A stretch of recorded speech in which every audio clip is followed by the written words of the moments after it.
Bonjour à tous, c'est Marie-Hélène Timon de Révèle-toi. Je propose d'accompagner des personnes qui veulent se trouver un travail épanouissant. Et alors, je suis aujourd'hui avec Nathalie qui, en 2017, a fait un switch à 180 degrés de carrière et a créé Rowline. Alors, Nathalie, pour les personnes qui nous regardent, est-ce que tu peux peut-être commencer par un peu parler de toi, te présenter, dire qui tu es et puis surtout ce que tu fais maintenant? Oui, donc moi je m'appelle Nathalie Darvan.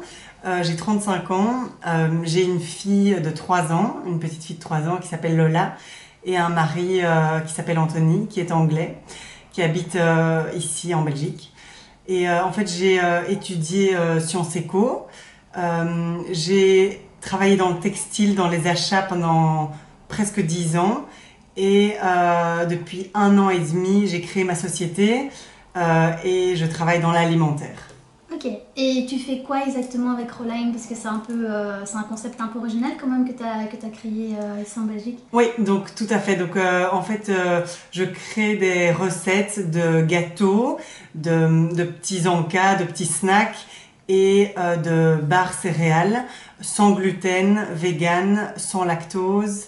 Donc oui, sans lactose, sans sucre ajouté, sans additifs, sans colorant. Et j'essaye que ces recettes soient gourmandes, c'est le principal, en tout cas pour moi, que ce soit bon avant tout. Okay. Et cru aussi en général, non? Oui, tout est cru, tout ce que je... Oui, d'où le nom de ma société, Nats Rowline.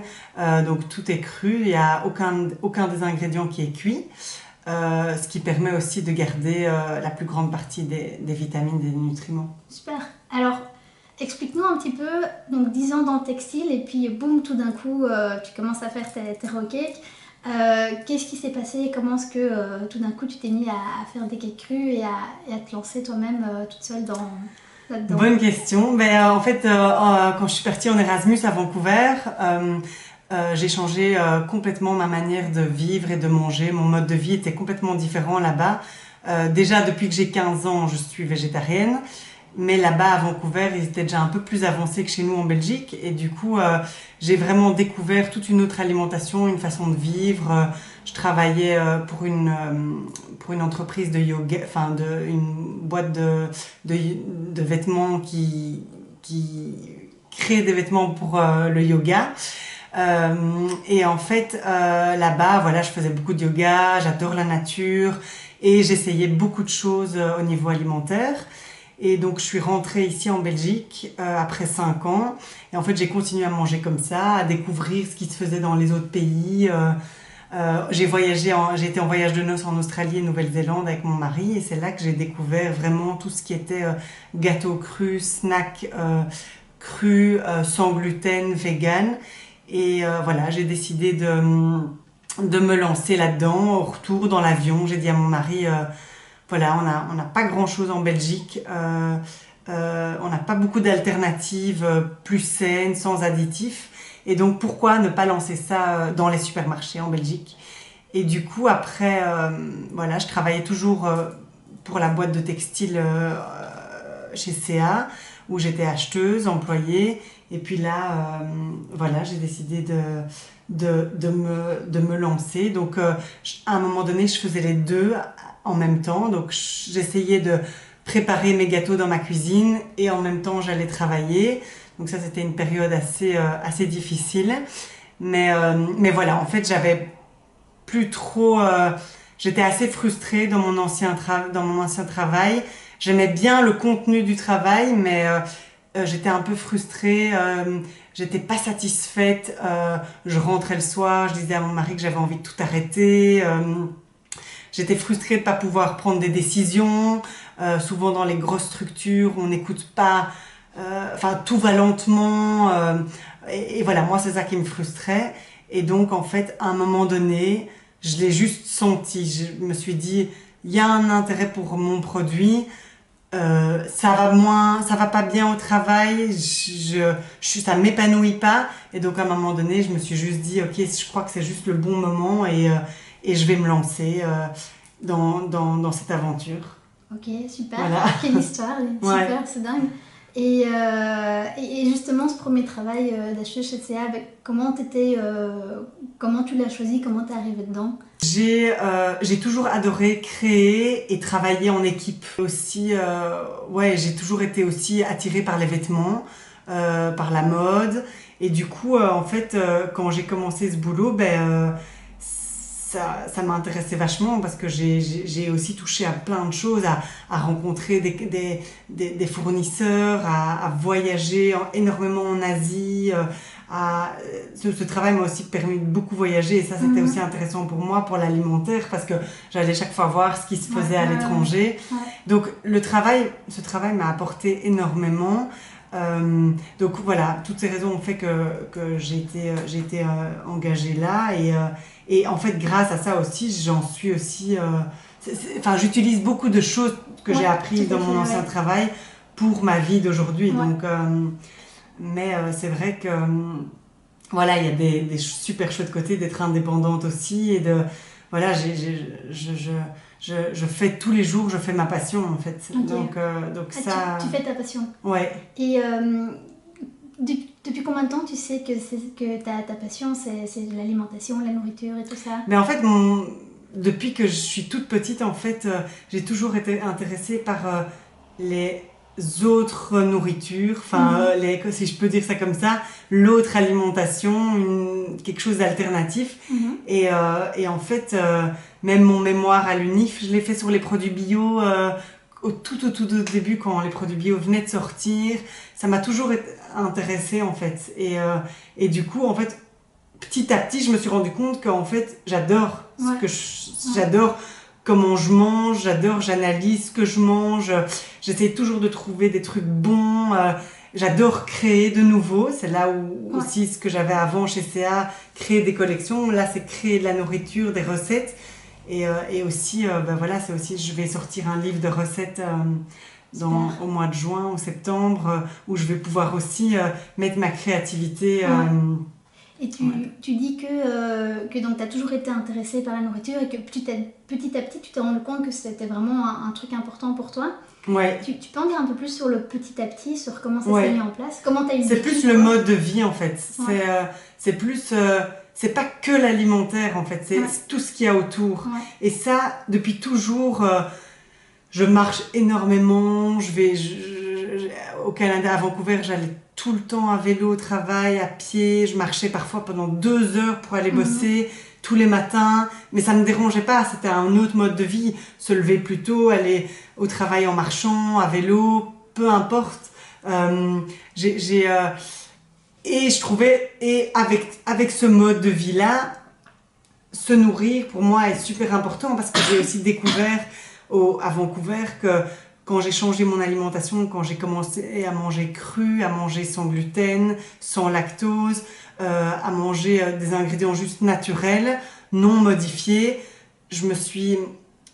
j'avais beaucoup plus d'énergie en fait, j'étais beaucoup plus, mes cheveux étaient tout à coup plus beaux, ma peau, je dormais mieux, j'étais de meilleure humeur, et en fait, donc c'est vraiment un mode de vie que j'ai adapté, et c'est ce que j'essaye aussi de faire ressentir aux gens en créant cette nourriture-là en fait. C'est vraiment essayer de créer plutôt un monde autour. Super. Et voilà. Et donc si j'entends bien ce que tu me dis, c'est vraiment petit à petit tu t'es rendu compte qu'en fait t'as un style de vie qui t'aimait vraiment bien, qui était notamment lié autour de l'alimentation, qui te plaisait bien, mais plus que ça, vraiment le fait de bouger, de sentir bien, faire du sport, faire du yoga, aimer ce qu'on mange, aimer ce qu'on fait. Pour moi, c'est assez lié, parce que jamais je voudrais me dire oh non, ça c'est pas vegan, ah non, ça je prends pas. Moi, comment j'ai toujours fonctionné, c'est je me fais plaisir quoi, et je me fais plaisir, je mange ce que j'aime, je fais ce que j'aime, et je pense qu'en faisant ça on arrive à aussi bien s'épanouir, et voilà. Et donc si je comprends bien, tu avais envie de transmettre ça aux autres via Roline. Oui, tout à fait. Ok, voilà. super. Mais c'est intéressant, c'est quelque chose que j'aime bien dire, qu'au final Une manière de trouver ce qu'on a envie de faire dans la vie qui peut vraiment nous épanouir, c'est justement de réfléchir à qu'est-ce que j'ai envie de changer autour de moi. Ouais. Et de... ouais, c'est super important. Voilà, et d'aller là-dedans, quoi. Et donc là, c'est un peu ça que tu montres. Enfin, tu montres bien que tu t'es dit, ici en Belgique, il n'y a pas vraiment d'alternative. Il serait génial de pouvoir apporter cette manière de vivre aux autres. Je vais créer un truc qui permet de le faire, quoi. Ouais, c'est tout à fait ça. Super. Et dis-moi, comment est-ce que tu as trouvé le courage de quitter ton emploi d'achat que, si j'entends bien, n'était pas génial, mais que tu aimais quand même bien. Comment tu as trouvé le courage de quitter ça du jour au lendemain et de lancer dans ton entreprise plutôt que de... Je veux dire, il y a sûrement des gens qui auraient continué à faire ça sur le côté, à vendre à gauche, à droite, et toi, waouh, t'as vraiment fait tout d'un coup, quoi. Comment tu as trouvé ce courage? Mais en fait, c'est vrai qu'il m'a fallu du courage, parce que j'ai quand même attendu pendant 1 an et demi, 2 ans, avant de prendre la décision de partir. Donc, il m'a fallu du courage, c'est sûr. Je pense que un peu de chance aussi, ça joue. Et puis alors, moi, je fonctionne fort par intuition. Donc... parfois, je pense qu'il faut juste s'écouter, écouter son intuition, et quand le bon moment arrive, on le sent en fait. Et moi, c'est ce que j'ai senti. Le bon moment est arrivé, CA était en pleine restructuration. Je me suis dit, je pense que voilà, c'est le moment. Deleuze était intéressé par mon produit. J'avais toutes des petites choses se mettaient en place. Et souvent dans ma vie, j'ai fonctionné comme ça par rapport à mon ressenti en fait. Et voilà. Et justement, les personnes qui me suivent, il y en a qui ont justement du mal à écouter leur petite voix, à écouter leur intuition, à savoir quoi faire, prendre des décisions. Comment est-ce que toi tu fais pour savoir que c'est ton intuition? C'est difficile comme question ça. Ouais, j'imagine. Parce que je le sens. C'est quelque chose dans mon estomac. Dans ton estomac. Ouais. Ok. Je le sens dans mon estomac. Je le sens par des signes. Tout à coup, je vais me promener dans la rue ou je conduis dans ma voie, enfin je conduis sur l'autoroute et tout à coup je vais voir peut-être un truc écrit sur un camion ou peu importe, hein, ça peut être des bêtes signes qui veulent sans doute peut-être rien dire mais ou peut-être pas. Et donc du coup moi je fonctionne parfois avec les signes et voilà, mais c'est vrai que je le sens dans mon estomac et c'est comme si tout à coup, je sentais aussi un doigt comme ça qui pousse sur mon dos, comme ça, qui fait « Allez, vas-y ». Et c'est bizarre, hein, mais c'est... voilà, et ça, je suis très à l'écoute de ça, en fait. Et souvent aussi, quand on a envie de quelque chose de très fort, on peut aussi arriver à ce que ça arrive. Je sais pas si je m'exprime bien, mais c'est particulier comme sentiment, mais je pense que... Je pense que si on croit vraiment en quelque chose, il y a moyen que nous-mêmes, on se dirige vers là sans vraiment le savoir. Oui, ok. Sans vraiment le savoir. Ok.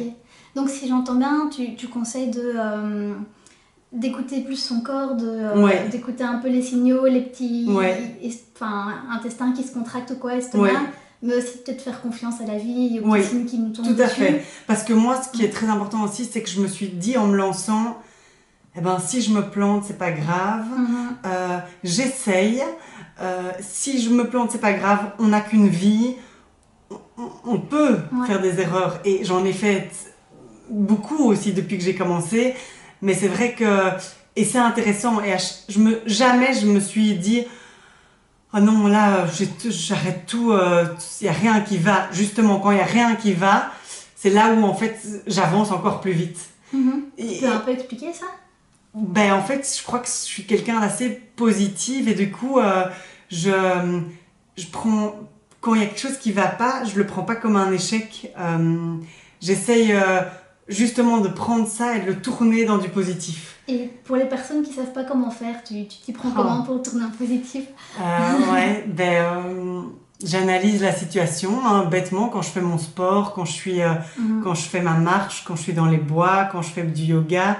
J'analyse la situation et je dis ok, là, par exemple, ce client-là n'a pas aimé mes produits. Au lieu de me dire oh zut, j'avais vraiment envie de vendre mes produits chez ce client-là, ça aurait été génial. Je me dis pourquoi est-ce qu'il n'a pas aimé mon produit? Je me pose justement les questions. Qu'est-ce que je peux faire pour essayer qu'il aime en fait? Et en fait après je vais appeler le client, je vais dire est-ce que vous pouvez m'expliquer pourquoi vous n'avez pas aimé, j'ai besoin de savoir, même si on ne travaille pas ensemble, j'ai envie d'avancer. Et parfois je trouve qu'il y a des choses très intéressantes qui viennent du coup de là. Et parfois je me dis, en fait ce client-là m'a dit non, mais ça s'est mis comme ça dans ma vie, mais c'était peut-être pour que j'évolue d'un autre côté et d'avoir peut-être un client encore plus gros. Super. Donc moi j'essaie de tourner ma situation comme ça. Donc si j'entends bien, ce que tu me dis, c'est voir en face le problème et oser, plutôt que dire merde, j'ai fait un échec, pas vouloir regarder, oser regarder vraiment en face. Et se dire, mais même si ça fait un peu mal au cœur, oser dire ok, pourquoi vous n'avez pas aimé, il faut me dire un peu plus. Super. Et j'aimerais bien revenir un petit peu à ton travail revenir un peu à ton travail d'acheteuse chez CA. Que tu m'as dit que tu aimais quand même bien aussi les vêtements et tout ça. Comment est-ce que tu as su que c'était... parce que des gens qui me suivent me disent moi j'aime plein de trucs, je sais pas c'est quoi qui me plaît vraiment dans tout ça. Comment justement toi tu as su qu'en fait non, les vêtements c'était pas vraiment ça, sur ça que tu voulais faire ta vie, mais c'était plutôt le style de vie que tu défends maintenant? Oui, en fait j'avais envie, c'est bizarre, mais j'avais envie d'avoir un impact. Et je dis pas du tout que j'ai un impact aujourd'hui, mais j'avais envie de pouvoir amener quelque chose de différent dans la société dans laquelle on vit, dans mon pays, dans ma ville d'abord. Et j'avais envie de pouvoir dire aux gens, voilà, il y a des choses très bonnes et avec que des ingrédients naturels, sans additifs, sans colorants, il y a moyen de bien se nourrir. Et en fait, c'était plus avoir un impact qui m'intéressait, un impact positif. Et dans les vêtements, je trouvais que de plus en plus, c'était le business, c'était négocier les prix à la baisse. On allait visiter des usines au Bangladesh, en Chine. Et même si c'était super intéressant, même si tout se faisait dans les règles, etc., je trouvais que ma place n'était pas spécialement là, en fait. J'avais juste envie de pouvoir, moi, avoir un impact positif. Et tu veux dire quoi par ta place n'était pas là? Que je pouvais être, en fait, tout à fait remplaçable. Que je pouvais, tu vois, en fait, c'est comme si, bon, je sais que je ne l'étais pas, mais t'es un numéro, quoi. Et moi, j'aime bien ne pas être un numéro et j'aime bien arriver avec des nouvelles idées tout le temps, des choses nouvelles et essayer de créer pour que, c'est peut-être un peu, comment dire, irréaliste ce que je dis, mais d'essayer d'avoir un impact sur l'environnement, sur des choses plus grandes en fait, qui nous touchent aujourd'hui. Non, c'est génial ce que tu dis, je trouve ça super parce que je trouve que plus on a une motivation au-delà de soi et plus on a d'énergie pour aller dans ce qu'on fait, je trouve. En tout cas moi je trouve que ça m'aide beaucoup, ça m'a aussi aidé à me lancer. Et je trouve ça hyper intéressant que tu dises que en fait tu te sentais pas vraiment à ta place, même si tu aimais bien, tu sentais que quelqu'un d'autre aurait pu faire ça, peut-être aussi bien que toi, peut-être même mieux que toi, mais tu sentais que c'était pas là que tu devais être. Et ça, tu le sentais comment? Mais de nouveau, ça c'était aussi des intuitions. Non, mais dis, parce que c'est bien, je trouve que justement, ce serait beaucoup plus facile pour tout le monde si tout le monde arrivait à écouter ses intuitions, ce qui est pas facile parce qu'on nous apprend pas. C'est pas facile. Tu le sentais comment? C'est difficile. Mais je le sentais parce que le soir, quand je rentrais à la maison, je me plaignais souvent auprès de mon mari. Le week-end, je pensais au boulot, je me disais, est-ce que j'ai pas envie d'être lundi? Et en fait, est-ce que c'est normal de se dire ça dans la vie alors qu'on n'en a qu'une et de pas profiter à fond? Je me disais non, moi ça me va pas. Et je peux comprendre, il y en a qui font leur boulot de 9 à 5, 9 à 6 et qui rentrent et puis voilà, c'est juste le boulot. Mais moi, vu que ça prend tellement de place dans ma vie, je trouvais que en fait ça me bouffait quelque part. Et ça ne m'épanouissait pas, je le voyais, j'étais plus frustrée et donc je rentrais avec des frustrations que j'avais envie de laisser au boulot, mais que j'en parlais avec mon mari, donc oui, je me sentais pas bien quoi au fond de moi. Et rien que le fait de temps en temps le matin vouloir rester dans mon lit et pas aller à l'école. C'est marrant comme lapsus parce que c'est très drôle. Je te dirai après pourquoi, comme ça. Mais j'avoue c'était marrant, je voulais pas me lever pour aller bosser et du coup à un moment donné je me suis dit bah non, j'ai envie de faire un truc. j'ai envie de faire un truc où quand je me lève le matin, je suis ravie, quoi. Alors je dis pas j'ai le sourire tous les matins, hein, mais je sais pourquoi je vais travailler, quoi. Et il y a un challenge, il y a un but, et voilà, c'est ça qui me passionne. Super, bah, super inspirant, merci beaucoup. De rien. Et alors, oui, moi j'ai rigolé parce que t'as dit il faut pas aller à l'école, et en fait moi j'ai rigolé parce qu'un truc que je m'étais dit, c'est que en fait depuis qu'on est petit, on nous apprend à pas faire quelque chose qui nous plaît tous les jours. Parce que depuis qu'on est petit, on nous apprend à ne pas choisir ce qu'on fait de notre journée en allant à l'école. Et donc, après au travail, c'est un peu la même chose. On choisit un travail on nous propose un certain choix de travail, on prend celui qui veut bien de nous, et puis pareil, on choisit pas vraiment ce qu'on fait de notre journée, quoi. Enfin, donc ça m'a fait rire. C'est vrai que c'est un peu ça. Oui, tout à fait. C'est tout à fait ça. Bah, merci beaucoup pour en tout cas ce témoignage super inspirant. Non, de rien. Merci. Si s'il y a pour les gens qui nous regardent, imaginons qu'il y en a qui ont aussi une idée, qui ont aussi envie d'impacter le monde, qui savent pas trop comment, qu'est-ce que tu donnerais comme conseil aux gens qui sont pas trop bien là où ils sont et qui ont envie aussi de faire un truc pour aller changer, peut-être pas forcément devenir entrepreneur indépendant, mais qui ont envie vraiment de changer, d'impacter, tu leur donnerais quoi comme conseil? Foncez. Non, je dirais ben pourquoi pas, il faut essayer des choses, il faut parfois, oui, ça prend du courage, mais parfois il faut juste se lancer, en fait. C'est l'étape de se lancer qui est dure, parce que je comprends, parce que parfois on est bien confort, on est confortable dans notre boulot, on arrive le matin, on part le soir, le vendredi, l'esprit est libre, c'est le week-end. C'est clair que moi, mon business est 7 jours sur 7 dans ma tête, mais je dirais plus de nouveau suivre son intuition et faire ce qu'on aime. Je trouve ça tellement important pour bien se sentir avec soi. Et je sais, ça paraît trop facile à dire, mais je crois que c'est vraiment important. Je dirais donc foncez, mais prenez le temps, analysez les choses, faites des colonnes, ce qui est bien, ce qui est pas bien. C'est ce que j'ai fait, hein. Je faisais des colonnes positifs, négatifs. Et en fait, en faisant ces colonnes, on sent un truc dans son estomac aussi. On sent celle qui se remplit plus. Et limite, on sait déjà, en faisant les colonnes, qu'on a envie de faire, mais on se le dit pas. Je vois ce que tu veux dire. J'espère que c'est celui-là qui va gagner. Donc voilà, c'est peut-être ça le conseil. Mais c'est difficile, hein, parce que tout le monde est différent, tout le monde aspire à des choses différentes, et je pense qu'il faut vraiment s'écouter, quoi. Et pourquoi pas, peut-être aussi, si les gens aiment bien voyager, partez voyager, et parfois les voyages aussi sont inspirants. Et puis parler, en fait, beaucoup parler aux gens, même si l'idée est toute petite, qu'on a au fond de soi est toute petite, peut-être l'exprimer et en parler autour de soi, ça aide déjà quelque part à franchir un pas. Oui, tout à fait, je vois ce que tu veux dire. Ça devient un peu de... Tant qu'on n'en parle pas, on peut faire semblant que ça n'existe pas. Alors qu'une fois qu'on en parle, ça devient un peu réel, quoi. Tout à fait. Je vois ce que tu veux dire. Super, donc conseil, ce serait de foncer prudemment, j'ai envie de dire. Voilà, foncer prudemment. Mais c'est intéressant parce que tu avais parlé tantôt de tant pis si même si j'ai peur, tant pis j'y vais, tant pis si je me plante. Et j'aime bien un peu le contraste entre lâcher les peurs, mais rester prudent quand même. Donc, tout à fait. C'est pas parce qu'on décide de passer au-dessus de ses peurs qu'on y va en kamikaze non plus. Oula, non. C'est clair. Ok.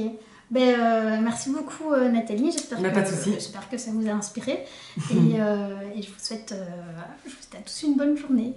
Au revoir.